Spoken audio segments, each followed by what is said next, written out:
Meus irmãos, o livro de Apocalipse é um livro que foi escrito com o propósito primordial de encorajar a igreja em meio às perseguições e desafiar os crentes a preservarem a sua fidelidade a Deus diante dos ataques de Satanás e de seus aliados. Ao contrário do que pode parecer para alguns, apesar das figuras, apesar dos símbolos que nós encontramos neste livro, este não é um livro sobre fábulas. Pelo contrário, este é um livro sobre a realidade. A verdadeira realidade está além daquilo que nós podemos ver, porque a verdadeira realidade somente é conhecida a partir da perspectiva do céu. O que quer que aconteça neste mundo, nós somos lembrados no livro de Apocalipse que o Senhor Deus Todo-Poderoso reina, governa e domina sobre todas as coisas, conduzindo a história. E neste livro, o Senhor Jesus Cristo se apresenta como o Alfa e o Ômega, a primeira e a última letra do alfabeto grego. Ou seja, o Senhor Jesus é aquele que era, que é e que há de vir. Ele é o Cordeiro ressurreto que venceu a morte e com o seu sangue comprou para Deus os que procedem de toda tribo, língua e nação. O livro de Apocalipse é um livro riquíssimo e abençoador para a nossa vida, extremamente prático, ao contrário também do que pode, em princípio, parecer, porque, como dissemos, ele tem a finalidade primordial de encorajar os crentes no meio das perseguições e desafiar os crentes a manterem a sua fidelidade. Não há nada mais prático do que isso. Mas, meus irmãos, no livro de Apocalipse nós temos paradoxos, contrapontos e falsificações. Paradoxos são afirmações opostas igualmente verdadeiras. Contrapontos são afirmações que apresentam contrastes de ideias, e falsificações são afirmações que buscam fazer da mentira verdade, ou tentar transformar aquilo que é falso em verdadeiro. E a mensagem de hoje, meus irmãos, é praticamente um estudo bíblico, porque embora o nosso texto básico seja o capítulo 12 de Apocalipse, nós vamos considerar o contexto mais amplo de Apocalipse e estender a nossa leitura também para o capítulo 13. O nosso título para esse sermão, que é também um estudo, é a verdadeira realidade a partir de paradoxos, contrapontos e falsificações. Primeiro vejamos então alguns paradoxos. No capítulo 4 e 5 do livro de Apocalipse, nós temos ali o registro da visão do trono no céu. A visão do trono celestial corresponde exatamente à verdadeira realidade. Porém, para nós, essa verdadeira realidade está como que por trás de uma cortina, além do que nós podemos ver. Por isso, o que nós vemos como habitantes deste mundo são poderes perversos. Nós vemos perseguição, nós vemos injustiças e provações, e parece que o mal sempre prevalece. Mesmo no meio das situações mais caóticas, nós precisamos ter a certeza, e a palavra nos garante, que o Senhor governa. Mesmo no meio dos eventos mais caóticos neste mundo, o Deus soberano está fazendo algo como que revelar o sábio conselho da sua vontade, exatamente do modo como ele planejou, na perspectiva do céu, na perspectiva da verdadeira realidade. A despeito daquilo que nós vemos, as coisas não são exatamente como parecem ser, porque há um Deus governando. Isso é um tipo de paradoxo. A realidade não é o que aparenta ser. A verdadeira realidade, ela está acima do nosso campo de visão. Um outro modo através do qual nós encontramos paradoxos aqui, através do qual o livro de Apocalipse nos apresenta paradoxos, é através de algumas figuras que representam opostos em suas características, mas que significam verdades essenciais. Há muitos desses paradoxos e eles são muito fascinantes, mas nós vamos considerar aqui apenas 2 desses paradoxos. Nós temos ainda no capítulo 5 de Apocalipse, João contemplando a visão do trono, e nessa visão ele escreve e ele registra que ele viu o leão da tribo de Judá. O leão, meus irmãos, é um animal que representa força, autoridade, majestade. Um leão naturalmente é um ser predador. Porém, no mesmo capítulo 5 do livro de Apocalipse, o apóstolo João, que viu o leão, logo em seguida ele vê o cordeiro em pé diante do trono. Portanto, nós temos no mesmo relato o leão, que é um predador temido, e o cordeiro sendo um animal manso que era utilizado para sacrifício. O cordeiro imolado é também o cordeiro que ressuscitou e está em pé diante do trono celestial. Ambas as figuras, o leão e o cordeiro, representam a mesma pessoa. São figuras opostas nas suas características, mas representam o Filho de Deus, o Senhor, o nosso Salvador, Jesus Cristo. E ele é rei vencedor, majestoso e temido, sendo também o servo sofredor que se humilhou, tornando-se o Salvador do povo de Deus. Um outro paradoxo no livro de Apocalipse está relacionado justamente com o povo de Deus. O povo de Deus, no livro de Apocalipse, é, em um certo sentido, um povo absolutamente vulnerável, um povo absolutamente fraco. O povo de Deus é um povo que está constante e permanentemente exposto à ameaça de morte. E então, onde é que está o paradoxo nisso? O grande paradoxo no livro de Apocalipse tem a ver com o fato de que aqueles que são vencidos pela morte tornam-se vitoriosos sobre a morte. Esse é um paradoxo muito interessante. A morte, que num primeiro momento, para o entendimento comum, para o senso comum, é derrota, no livro de Apocalipse representa vitória. Aqueles que são vencidos pela morte são vitoriosos sobre a morte. Ser derrotado pela morte significa, na verdade, vitória e não derrota. Em Apocalipse nós somos lembrados que os verdadeiros vencedores neste mundo são aqueles que permanecem fiéis, inclusive diante da morte. Esse é um dos lemas de Apocalipse: ser fiel até à morte, e dar-te-ei a coroa da vida. Portanto, meus irmãos, nós temos aqui estes paradoxos que nos chamam a atenção no livro de Apocalipse. Mas além dos paradoxos, nós temos aquilo que nós mencionamos aqui como contrapontos. Vejamos o que são estes contrapontos.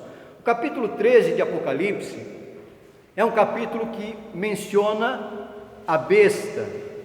A figura da besta corresponde a exatamente o quê? A figura da besta corresponde a um contraponto a Cristo. Na realidade, a besta é uma imitação do Messias ao contrário. Do mesmo modo, o dragão ou Satanás, que encontramos no capítulo 12, é o contraponto de Deus Pai. E o falso profeta, que aparece na segunda metade do capítulo 13, é o contraponto ao Espírito Santo.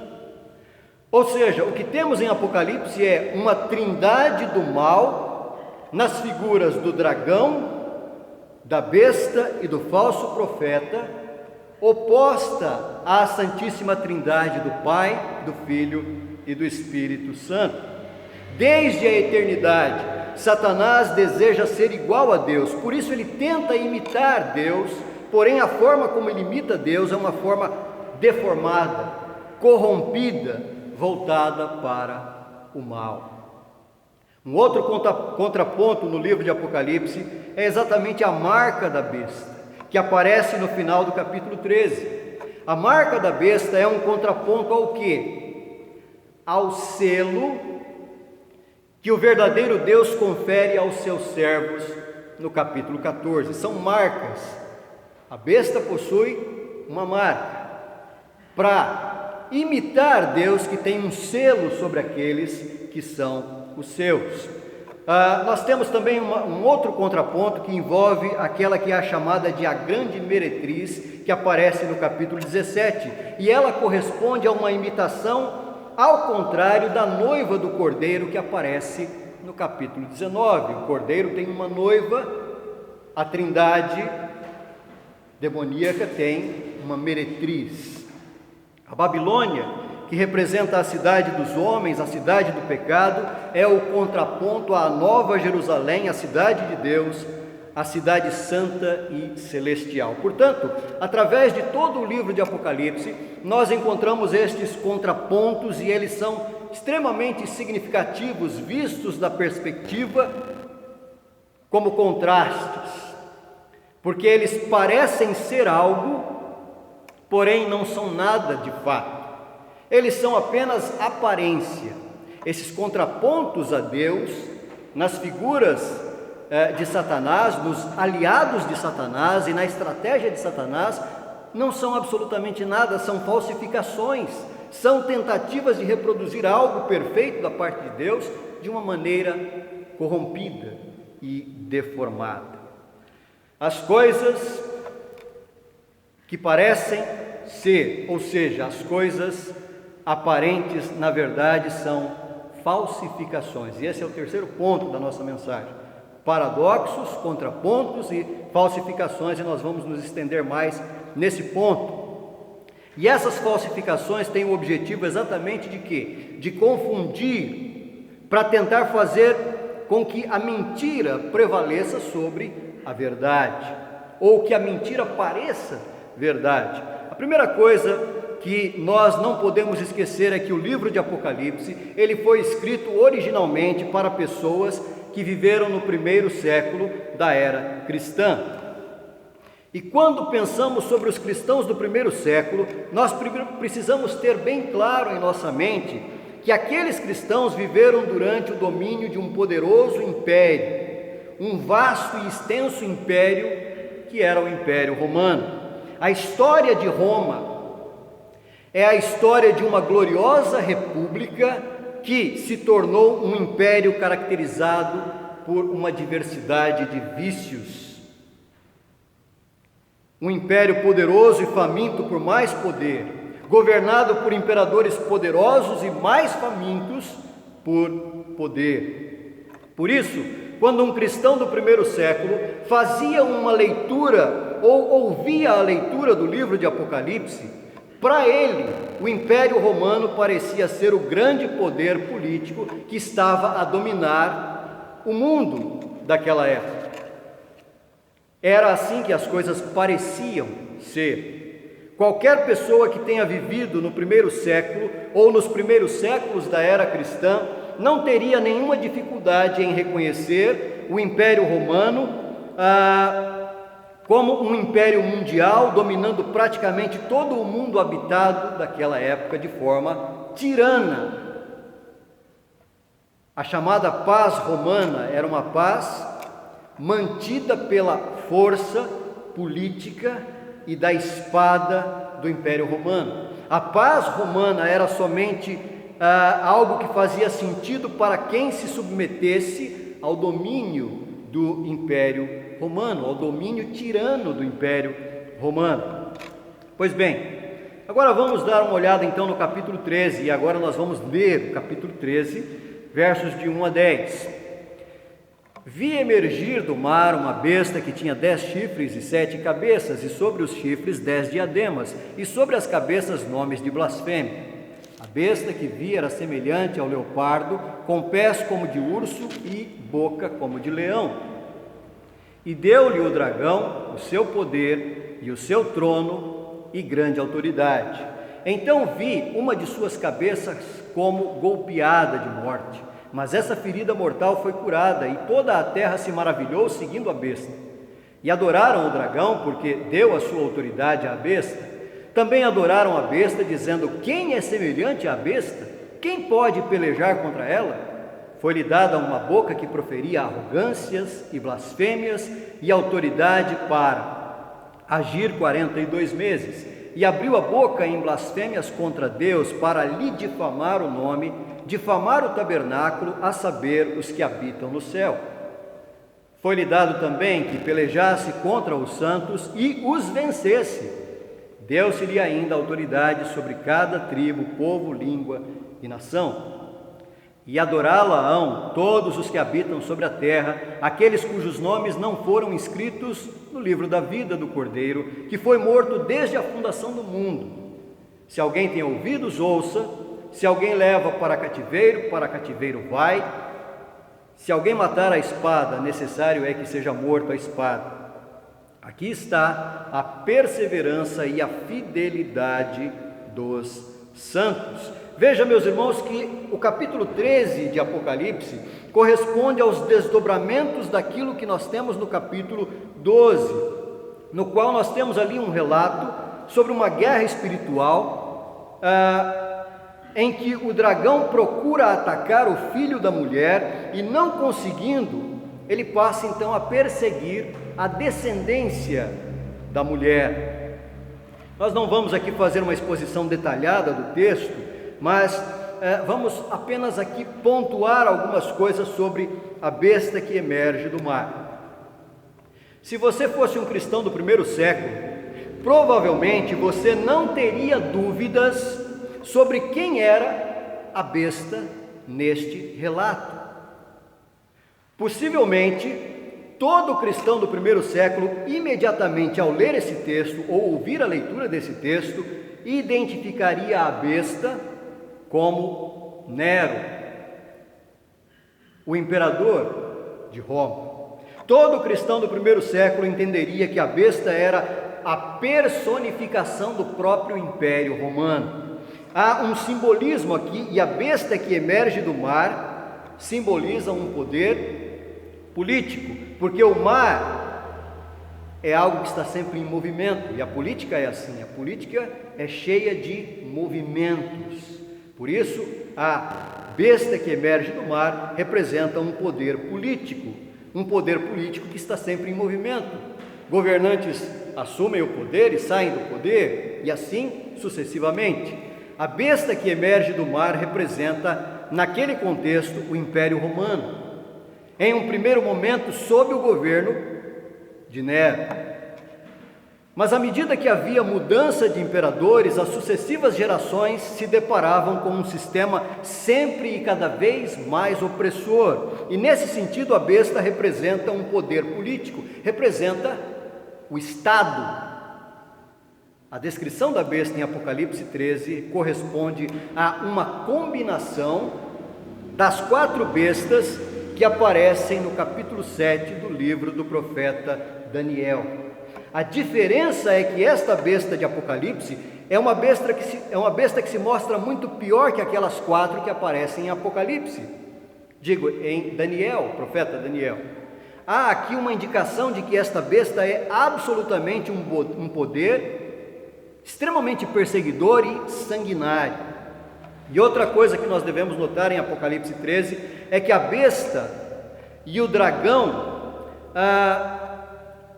tem uma relação direta, ou seja, a besta, ela está a serviço do dragão. A besta, na verdade, ela está como um representante do dragão, que é Satanás.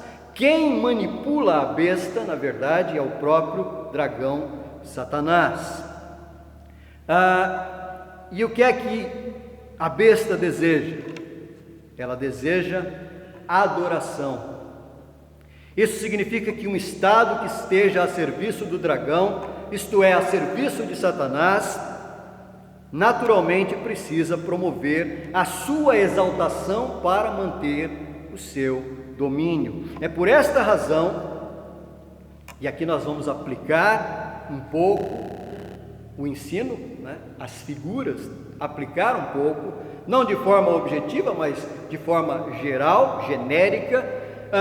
É por esta razão que estados totalitários, onde há uma política totalitária, invariavelmente são estados que adotam a estratégia do culto à personalidade daqueles que ocupam o poder. E isso pode ser visto não só no tempo de Roma, mas hoje é possível isso ser visto.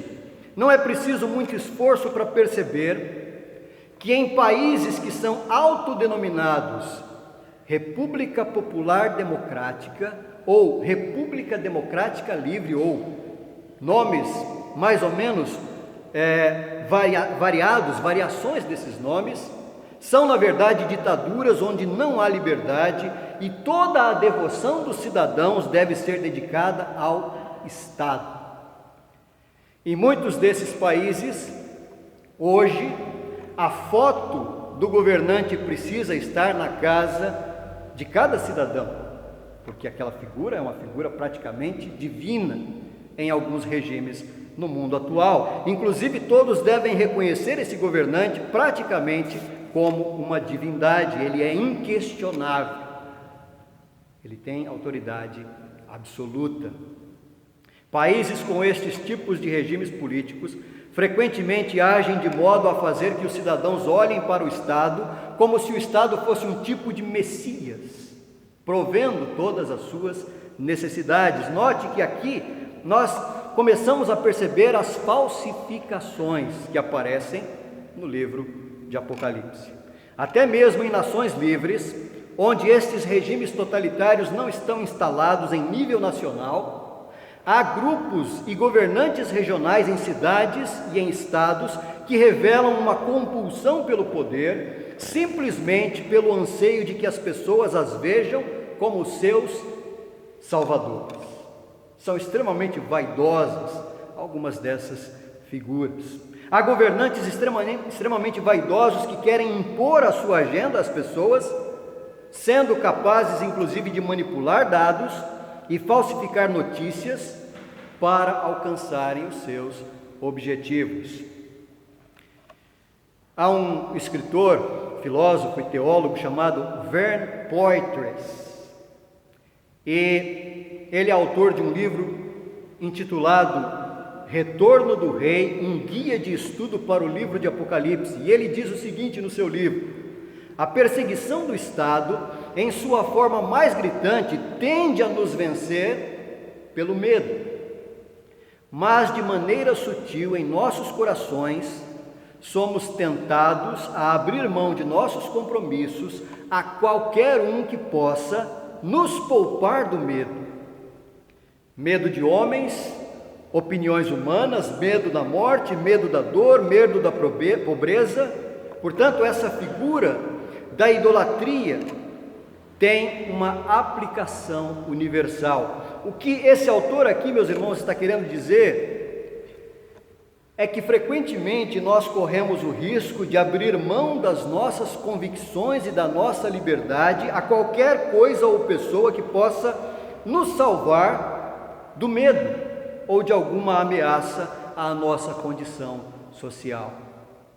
Conforme nós já mencionamos, Apocalipse está repleto de contrastes entre verdades e falsificações. Em Apocalipse 13, temos uma falsa trindade, o dragão, a besta e o falso profeta. E a besta se estabelece como um falso Messias. Agora, o que é que acontece em Apocalipse 13? Muito bem, o que acontece em Apocalipse 13 é que negar o culto e a lealdade à besta implica martírio, perseguição, morte. A besta, que é um falso ungido, requer adoração, e aqueles que recusam-se a dar adoração à besta são alvos de perseguição. E é sempre bom lembrar que martírio também no livro de Apocalipse não é derrota, pelo contrário, é vitória. No Império Romano as pessoas podiam ter a religião que quisessem, não fazia a menor diferença para o Império Romano qual era a sua religião, não importa. Vamos, mais uma vez aqui fazer um tipo de anacronismo, mas pensando nos dias de hoje, para o Império Romano não importava se você era católico, espírita, protestante, evangélico, enfim, batista, presbiteriano, assembleiano, enfim, para o Império Romano nada disso importava, porque o Império Romano era um império multicultural, era enorme e tinha povos com diferentes tradições. A única coisa que era exigida de cada cidadão do Império Romano, uma vez por ano, era que cada um tomasse um pouco de incenso, apresentasse em algum templo para ser colocado no fogo sacrificial e simplesmente, só isso, dizer: César é o Senhor. Só isso. Você pode continuar com a sua religião tranquilamente, mas uma vez por ano você tem que acender incenso em um templo do império e dizer: olha, César é Senhor. Porém, meus irmãos, para um verdadeiro cristão isso era algo absolutamente fora de cogitação. E isso evidentemente tornava os verdadeiros cristãos inimigos do Estado. Se você não faz o que o Estado exige, você é um inimigo do Estado.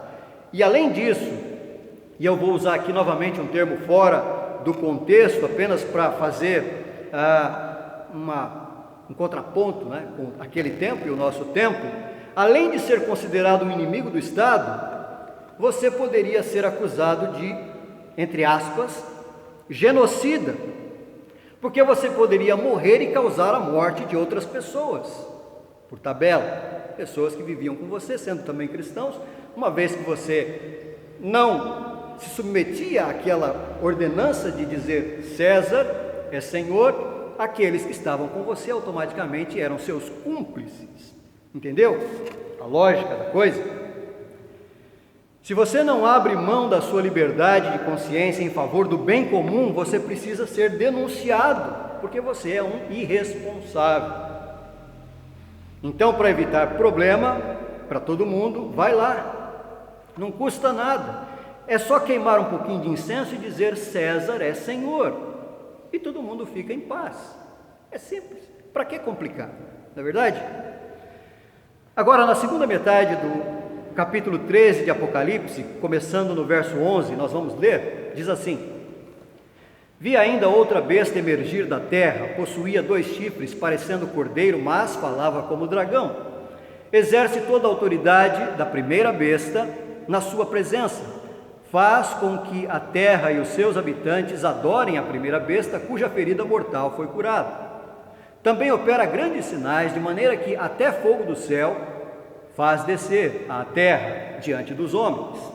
Seduz os que habitam sobre a terra por causa dos sinais que lhe foi dado executar diante da besta, dizendo aos que habitam sobre a terra que façam uma imagem à besta, aquela que, ferida a espada, sobreviveu.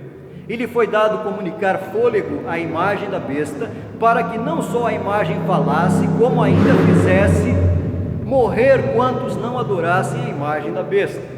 A todos os pequenos e os grandes, os ricos e os pobres, os livres e os escravos, faz que lhes seja dada certa marca sobre a mão direita ou sobre a fronte, para que ninguém possa comprar ou vender, senão aquele que tem a marca, o nome da besta ou o número do seu nome.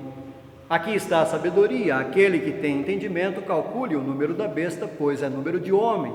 Ora, esse número é 666. Meus irmãos, a primeira besta que emerge do mar, ela representa um poder político, o poder do Estado. E no caso, naquele contexto em que o livro foi originalmente escrito, refere-se ao poder de Roma. A segunda besta que emerge da terra representa um poder religioso. E de certo modo, a segunda besta é uma figura que atua como um tipo de autoridade espiritual que autentica a autoridade política da primeira besta. A segunda besta aponta para a primeira, fazendo um tipo de campanha publicitária.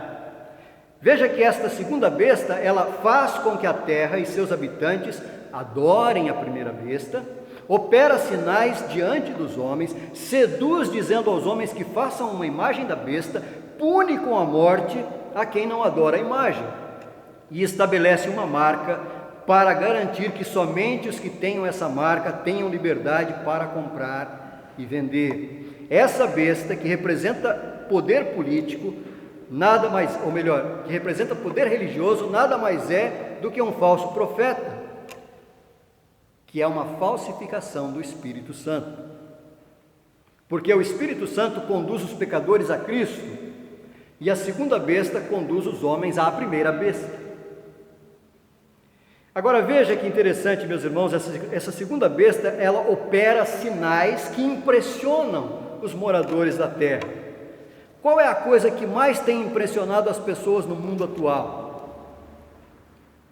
A tecnologia. E os governos do mundo estão utilizando a tecnologia de forma que cada vez mais eles sejam admirados com o uso dessa tecnologia. De onde nós estamos esperando ajuda neste tempo em que vivemos, sob o medo de um vírus absolutamente misterioso? O mundo inteiro espera que o Estado, a tecnologia e a ciência salvem o mundo. Todo dia nós recebemos uma quantidade enorme de informações contraditórias de pessoas que não são médicos, mas que se julgam capazes de analisar questões médicas, tentando convencer as pessoas sobre as suas narrativas acerca de supostas vacinas que vão salvar o mundo todo. O fato é que nós vivemos um tempo no qual, uma situação na qual há um esforço para convencer as pessoas do poder, entre aspas, miraculoso da tecnologia e da ciência como um novo meio de promover milagres. Então o discurso hoje é: você deve confiar na tecnologia científica. Se você duvida da ciência, você é alguém que ainda está na idade das trevas. Na Idade Média é praticamente um sacrilégio não confiar na ciência. O termo ciência passou a ser um tipo de palavra sagrada inquestionável. O texto aqui, meus irmãos, fala-nos sobre uma marca. E não se preocupe que eu não vou falar aqui sobre nenhum chip implantado nas pessoas. A marca aqui, ela tem um sentido simbólico.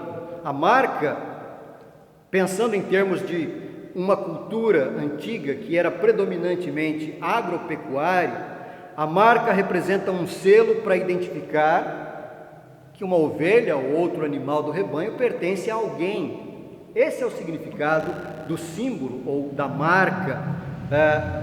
Portanto, a gente tem que olhar dessa forma, dessa perspectiva. É do contexto de uma sociedade cuja base da economia era predominantemente a agropecuária. Então, a figura da marca da besta aqui aponta para o fato de que aquele que possui a marca pertence àquele que é dono da marca. Alguém tem uma marca e é dele. Se você tem a marca que é dele, você pertence a ele. Essa é a ideia, basicamente, da marca.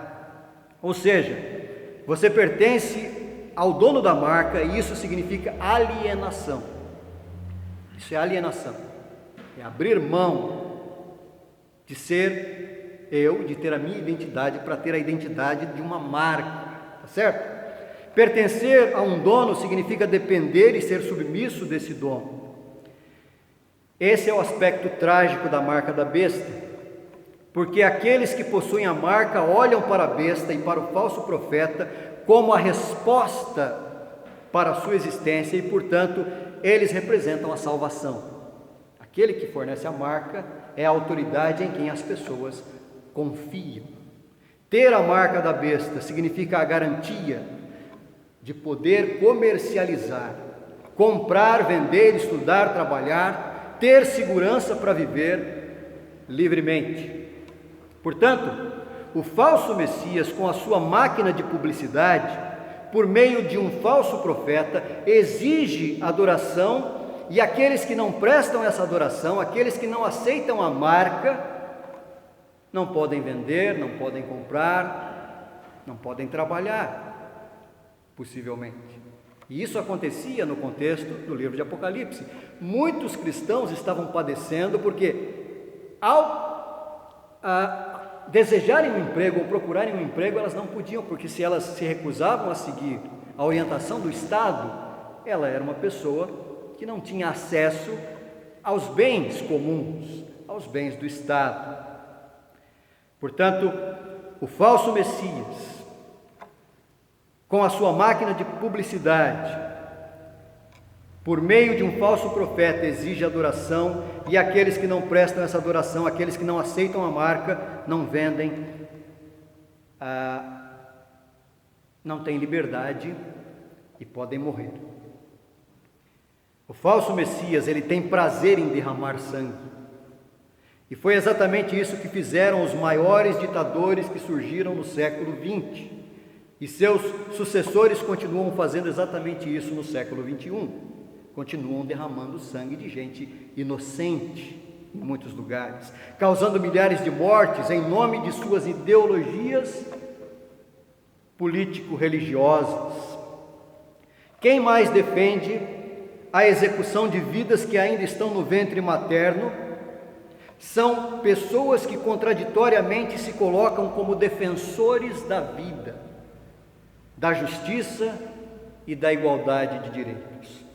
Falsos messias têm prazer em derramar sangue, enquanto o verdadeiro Messias, o Filho de Deus, derramou o seu sangue para salvar e dar vida aos homens. Falsos messias têm prazer na cultura da morte. O verdadeiro Messias tem prazer em conceder vida aos que estão mortos. O verdadeiro Messias veio a este mundo, não para executar aqueles que não o adoram, mas para morrer e proporcionar àqueles que não o adoram a oportunidade de se arrependerem e se voltarem para o Criador em sincera adoração. Meus irmãos, o livro de Apocalipse é um livro riquíssimo e é um livro sobre a realidade. A realidade verdadeira está além daquilo que nós podemos ver. A realidade somente pode ser vista plenamente da perspectiva do céu, do trono de Deus, porque é Deus quem governa. Deus é o soberano sobre todas as coisas e Ele está conduzindo a história perfeitamente para a execução do seu propósito eterno. Não pensemos, meus irmãos, que a primeira besta e a segunda besta sejam coisas somente do passado e também não são coisas somente do futuro. Esta é uma realidade sempre presente entre nós. Sempre surgem bestas ao longo da história. Algumas piores, outras menos piores. Se este é o mundo no qual nós vivemos, o que é que nós devemos fazer? Ou o que devemos ser à luz das coisas que realmente são e daquelas que parecem ser, mas não são? No capítulo 12, verso 11, a palavra de Deus diz: eles, ou seja, os crentes, venceram por causa do sangue do Cordeiro. Venceram quem? Venceram o dragão, por causa da palavra do testemunho que deram, e mesmo em face da morte, não amaram a própria vida. Agora veja o que diz o verso 17 de Apocalipse 12. Irou-se o dragão contra a mulher e foi pelejar contra os restantes da sua descendência, os que guardam os mandamentos de Deus e têm o testemunho de Jesus. Então, o que nós devemos ser em tempos como este em que vivemos? Em primeiro lugar, nós precisamos reconhecer que somos o povo que está no deserto, e Deus sustenta o seu povo no deserto.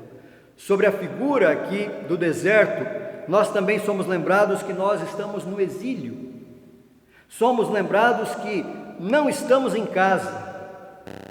Somos lembrados de que, estando no deserto, estando em um tempo de provação, precisamos estar certos de que, pelo poder do Senhor, nós podemos vencer o mal.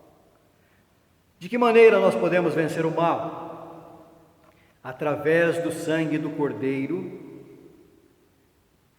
que é o que nos faz permanecer firmes no Evangelho e em suas promessas. É o testemunho de Jesus que nos capacita a guardar os mandamentos de Deus. Quando olhamos para o mundo ao nosso redor, pode parecer que a besta está vencendo. O verso 7 de Apocalipse 13 diz: foi-lhe dado também que pelejasse contra os santos e os vencesse. Às vezes a besta parece estar vencendo.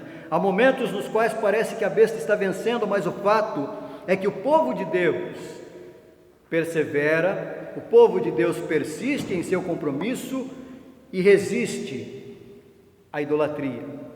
O povo de Deus, pela graça de Deus, não abre mão de sua fidelidade ao Cordeiro.